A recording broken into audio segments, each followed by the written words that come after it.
Tonight, as our provincial neighbours get a break at the pumps, we examine why there's no gas tax holiday here. Also, emergency services disruption, why an ER in Saskatoon had to refer patients elsewhere. Front of the net, shoots to work, she scores! Plus, a new hockey league, a historic week. We catch up with a PWHL play-by-play announcer from Regina. This is CBC Saskatchewan News.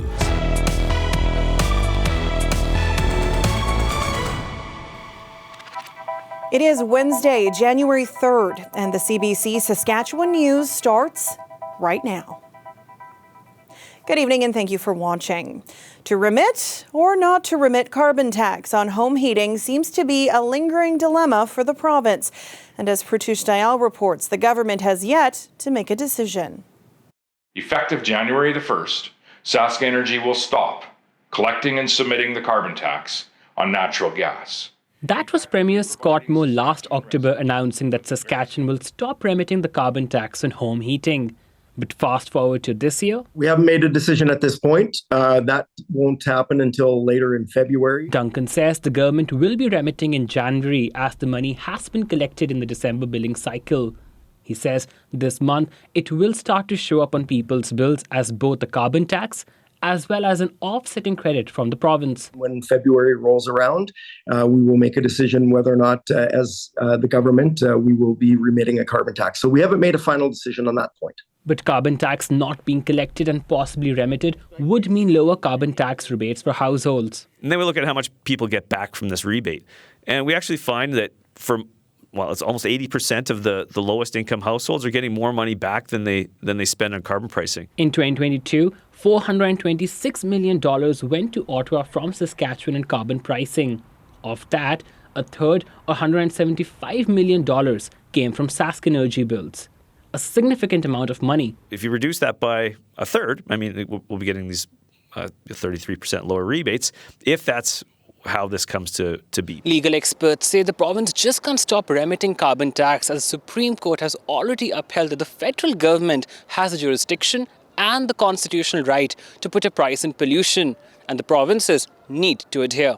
There is no way or ability or authority for the provinces to amend either the wording or the operation of that law within their own boundaries, right? And of course, you think about it for a second, and that has to make sense. Of course, provinces can't pick and choose which federal laws they're going to comply with. But Dustin Duncan maintains he is willing to go to the carbon jail, as he calls it, for any punishment that comes from Saskatchewan's new legislation that protects those working in the crowns. Whether to remit or not remit, but if that decision is made, it will be mine to make. And so what the bill intends to do is essentially shift that responsibility and the obligations and the consequences to me, and I'm prepared to bear them. Pratish Dayal, CBC News, Saskatoon. Now, while Saskatchewan residents are getting a tax break on their heating bills, that is not the case at the gas pump. If you're driving east or west, you'll find our neighbours are offering some gas tax savings. Alexander Kwan reports. Our neighbours are getting relief, but Saskatchewan families aren't. It's the start of 2024, and for Saskatchewan residents, there's no break on taxes at the pump, unlike the provinces on either side of us, where the governments are giving a bit of a gas tax holiday. Alberta kicked off the year by reintroducing its gas tax at a lower rate after a nearly 2-year-long pause. So now, motorists pay a provincial tax of 9 cents per litre at the pumps, compared to 15 cents in Saskatchewan. In Alberta, the gas tax is often tied to how much money the province brings in from oil royalties. In Manitoba, Premier Wab Kinew has made good on an election promise. The Manitoba NDP is going to cut the provincial gas tax and save you 14 cents a litre. Manitoba's holiday from the gas tax will last for at least 6 months, which government figures indicate will save the average Manitoba family an estimated $250. Saves me money every time I go to the gas pump. And are you happy? And yeah, I'm happy. The money has to come from somewhere, so if taxes are going to be reduced, 14 cents per litre for a period of time, that'll have to be made up at some point somewhere else, I'm sure. But here in Saskatchewan, there is no vacation. The provincial government says its refusal to collect the federal carbon tax on home heating will help people even more. This is about fairness, but this in and of itself would likely provide for the average household in Saskatchewan more relief than, say, doing something on the fuel tax. The Canadian Taxpayers Federation says that's a weird argument to make when there is a solution staring them right in the face. The Premier, the Finance Minister, every day they'll go on and they'll rail against how much the carbon tax is costing families, which is 14 cents a litre at the gas pump, but the provincial gas tax is 15 cents. That's more money. But they failed to realize that, if they cut that, they could eliminate at least the cost of the carbon tax for the time being. The official opposition has also called on the provincial government to scrap or slash the gas tax, but have been shut down. If there's any consolation, gas prices were approximately 20 cents a litre higher this time last year. Alexander Kwan, CBC News, Regina. For 3.5 hours on Tuesday night, Saskatoon City Hospital Emergency Department was asking patients to go elsewhere. The Saskatchewan Health Authority says the disruption was caused by a temporary doctor shortage because of illness. The NDP's health critic calls it a huge red flag.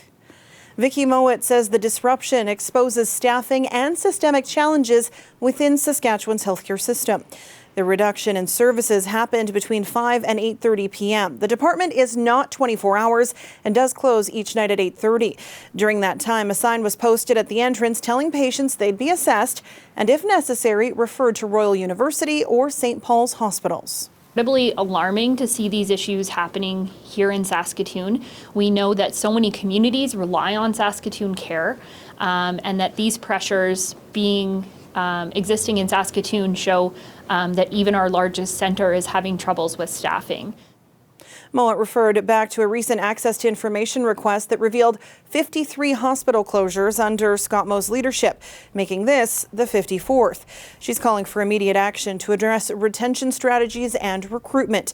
Meanwhile, the SHA says no further service reductions are anticipated. Emergency rooms across Canada are struggling to deal with a surge in respiratory illness like COVID, RSV, and the flu. But the situation is being made worse by major staffing shortages.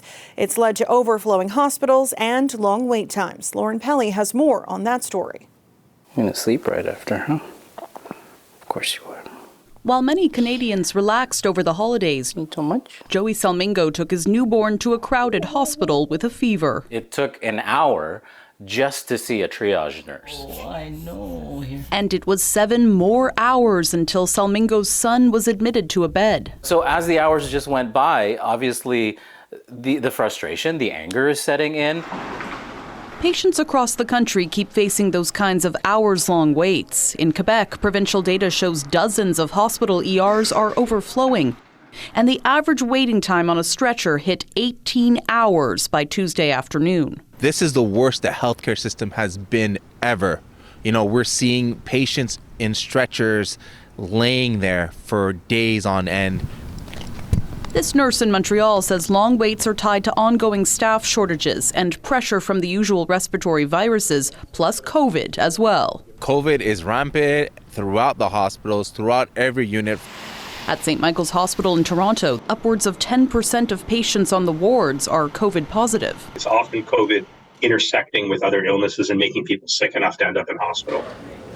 He says most patients falling seriously ill with either COVID or influenza are also people who didn't get the latest vaccines. Federal data shows only 15% of the population got an updated COVID shot this fall. Our vaccination rates across most populations and age groups, and in particular in children, are lower than we have seen in the past. Doctors say there's still plenty of time to get those updated shots. COVID is still circulating, and the flu season in much of eastern Canada isn't expected to peak for several weeks. That means a busy winter ahead, and the more Canadians who can stay out of hospital, the better. Lauren Pelly, CBC News, Toronto. RCMP major crimes investigators say violence is on the rise in rural Saskatchewan. The number of homicides has increased by 50% in the past 5 years. The numbers in this new report do not include the massacre on the James Smith Cree Nation that left 11 people dead in 2022. The commanding officer in Saskatchewan says gangs are driving much of the violence, which was made worse during the pandemic. Rhonda Blackmore says there are other drivers, though. When we talk about family members, that's another 21% of our homicide victims over the last 5 years were murdered by a family member. So that's in addition to the 11% from the spouse or intimate partner. Like those are big numbers. Officers investigated 20 homicides in 2019. That jumped to 42 the year the people on James Smith were killed. RCMP investigated 30 homicides in Saskatchewan in 2023. 436 Viterra employees are ready to go on strike as early as Friday. The Grain and General Services Union Locals 1 and 2 handed a 72-hour strike notice to Viterra Canada on Tuesday. The union says it's fighting for fair wages and workplace respect in collective agreements. The union rejected a final offer from Viterra on December 15th.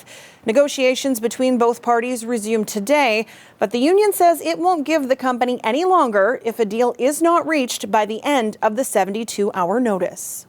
The financial impact that all working people are feeling right now today, it's something that I think everyone recognizes. And so GSU members are not asking for outlandish things. They're asking for real basic, simple things.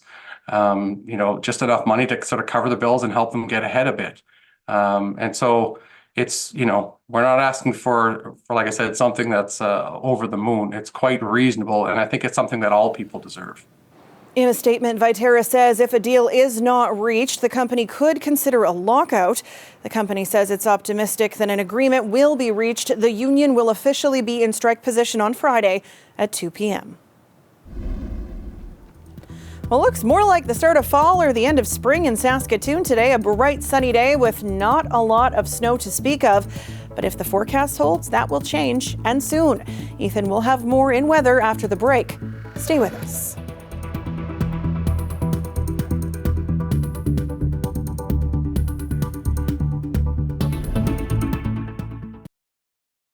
This weather update is brought to you by Mercedes-Benz Regina, proud member of the Capital Automotive Group.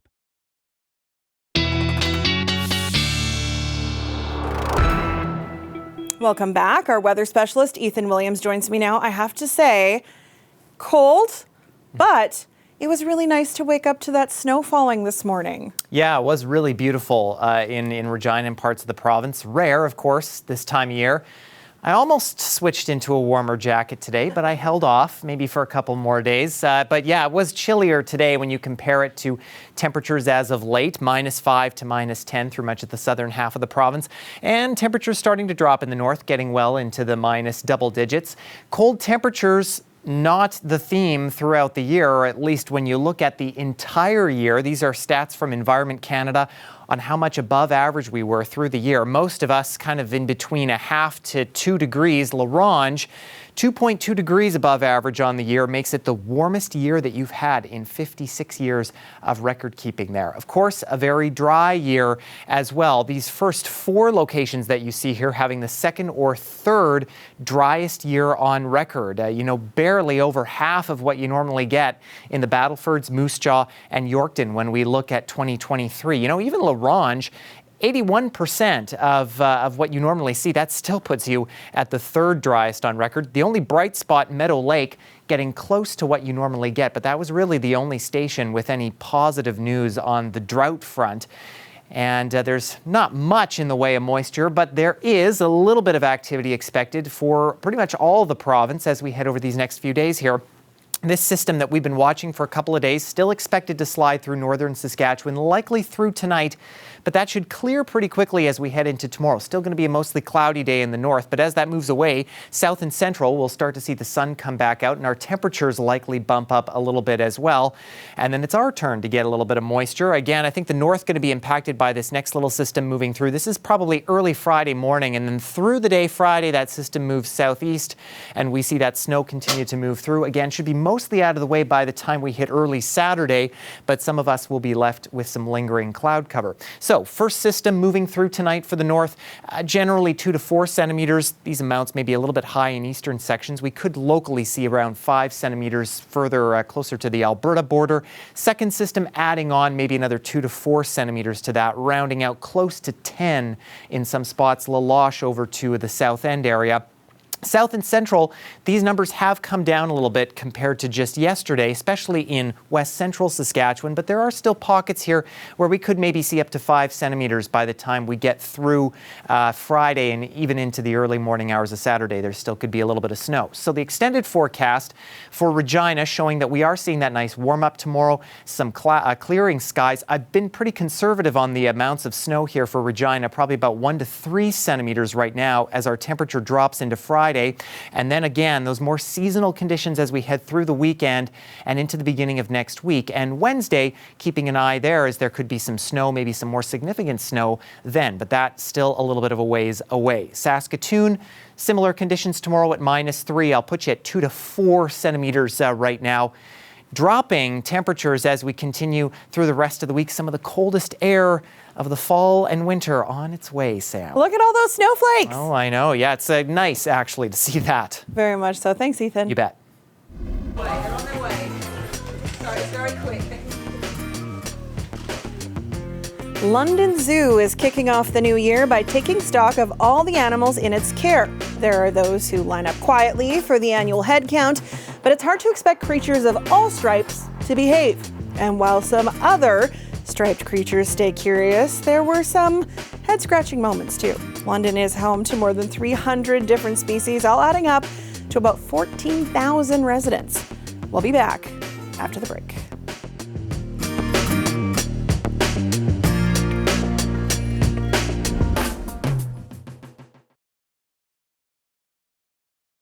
When it comes to your news, you want up-to-the-minute access. Anytime, anywhere. Get the facts straight from the source. Download the free CBC News app or visit cbcnews.ca for news you can trust.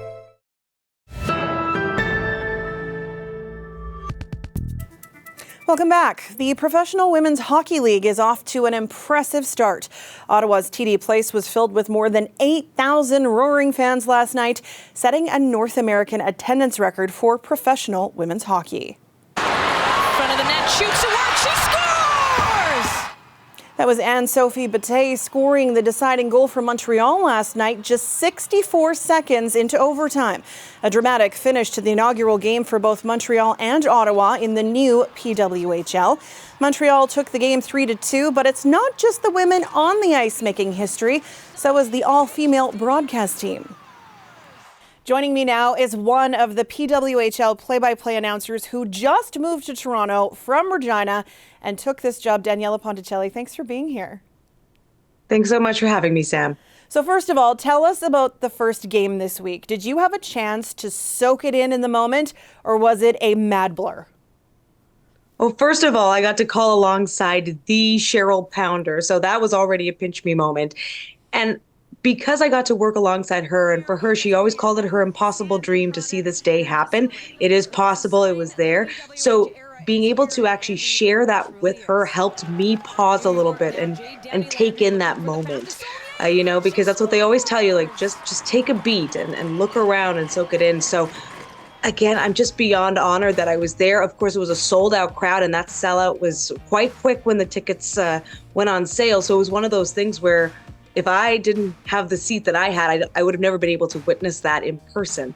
So yes, absolutely, Sam. I was able to soak it in, do what I can, snap a couple pictures here and there. But of course, you're working and then just be part of it in that way. So how did you land this role with the PWHL? I understand this happened very quickly for you. Yeah, it was a bit of a quick process. I won't go through all of it, but it involved just being able to audition and share what I've done in the past. And a lot of that has been in Saskatchewan. So I'm so grateful to all the leagues who've allowed me to call games. It started with U Sports, University of Saskatchewan, 2 full seasons with their women's program, and went on, most recently with the WHL, Regina Pats for a couple games. All of those moments led to this. And so, yes, it came up quickly, and I can't believe it. In so many ways, it's remarkable to think this league being stood up in 125 days, 4 months, basically, all coming together. And that includes finding GMs, finding head coaches, building rosters, paying players, getting collective bargaining agreements together. So the fact that I get to be a part of this in such a short window of time is remarkable too.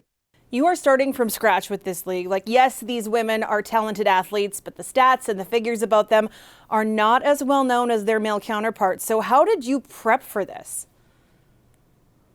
Just time, much like I've done for other leagues. The women's game, as you've said, Sam, you hit it on the head with that. The stats are just not consistent. It's really hard to find, even when players have been international players for a long time, playing for their national teams, just getting collective stats and being able to double check that is difficult. But that is what's changing. So this is not a slog on what's happened in the past. It's what we're building on now. And so with the PWHL especially, it's just going to be even easier to track those professional players and their trajectory. And hopefully that'll also trickle down, much like when you have that goal at the top, the minor leagues become more important, and those other junior leagues become important, and everything becomes a little bit tighter when it comes to those stats keeping. So hopefully it just reflects and then trickles down to make the overall game for girls and women that much more professional. There have been a lot of firsts this week, including the first goal, which you got to call. Signed free agent Alex Carpenter, and she'll take the draw on New York, wins in Shelton with her stick on that, and she gets it! Ella Shelton scores! History is hers! Tell me about that moment.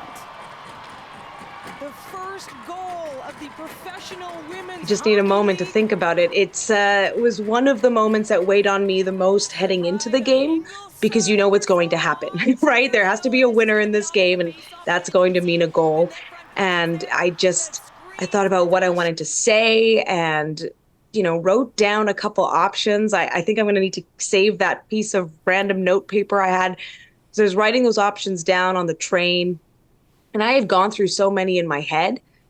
And finally, it kind of came to me of like, okay, I think I might want to say something like this. You never fully script it because everything happens in the moment. You don't know it's going to be Ella Shelton, although I could have almost put money on it. She's just such an incredible player. So that's all I could say. It was such a wonderful moment, and it felt like a great release and relief when that moment happened, because everyone's waiting for it, right? And it was just a beautiful goal too, which is also nice because you just never know what that first goal is going to be like. And that one was something special. I'm very, very, I'm thrilled for Ella Shelton, and a Canadian at that. Well, thanks so much for this, Daniela. Best of luck on the next game. Thank you so much, Sam. Daniela Ponticelli provides commentary and analysis as a broadcaster for the new Professional Women's Hockey League.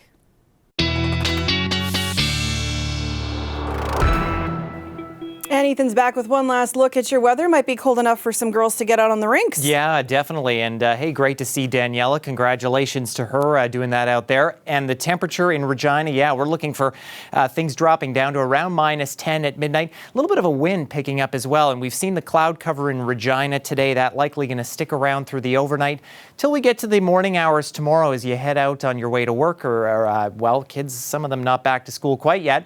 We're looking at a mix of sun and cloud around -12. And then that should be fully cleared away almost by the time we get to the noon hour, -5. Nice warm temperature compared to today. Saskatoon, cloudy again tonight around -9. And then things clearing away for you tomorrow. I think as we get into the noon hour, we're still looking at maybe a little bit more cloud cover than what we're seeing in Regina, but still -6, getting warmer than we saw today. So a bit of a return to those spring-like temperatures, Sam. Before it snows. Yeah, before that, yes. Thanks, Ethan. You bet. Well, that is it for us tonight. For news anytime, you can always head to cbc.ca/Sask. You can subscribe to the CBC Saskatchewan YouTube channel or download the CBC News app on your phone or tablet. Thanks so much for watching. Have a great night.